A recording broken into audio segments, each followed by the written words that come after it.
Les enfants de Dieu sont appelés à être les représentants du Christ, à manifester au monde la bonté et la miséricorde de leur Sauveur. Comme Jésus nous a révélé le caractère du Père, ainsi, nous devons le révéler lui-même à ceux qui ne connaissent pas son tendre amour et ses compassions.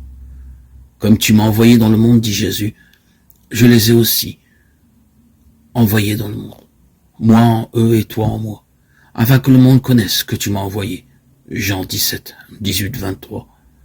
L'apôtre Paul écrivait aux chrétiens de Corinthe, vous êtes manifestement des lettres de Christ, connues, élues de tous les hommes. 2 Corinthiens 3, 3, 2.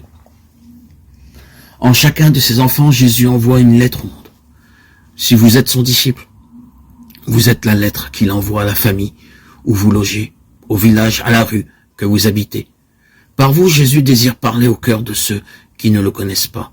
Peut-être ne lisent-ils pas la Bible, n'entendent-ils pas la voix qui leur parle dans ces pages, et ne voient-ils pas l'amour de Dieu dans ses œuvres.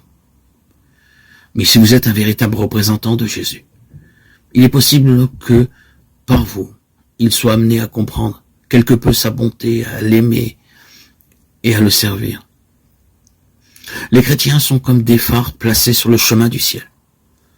Ils doivent réfléchir sur le monde, la lumière qu'ils reçoivent de Jésus-Christ. Leur vie et leur caractère devraient être tels que d'autres puissent obtenir par eux une juste conception du Sauveur et de son service.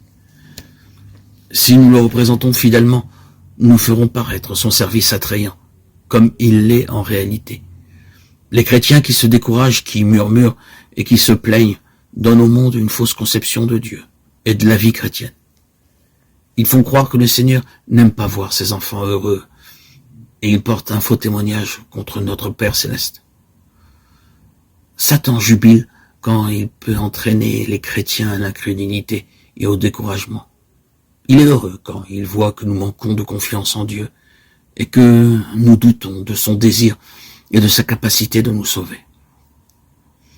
Il aime nous faire croire que les dispensations divines nous porteront préjudice. C'est l'œuvre de Satan de nous représenter le Seigneur comme dénué de miséricorde et de compassion. Il dénature les faits et remplit les imaginations de notions erronées au sujet de Dieu. Et nous nous arrêtons trop souvent aux caricatures de Satan, au lieu de chercher à connaître le vrai caractère de notre Père que nous déshonorons par notre manque de confiance et nos murmures.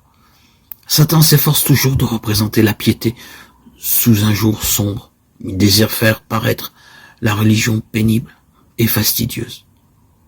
Aussi, quand le chrétien présente le christianisme sous ce faux jour, son incrédulité confirme le mensonge de Satan.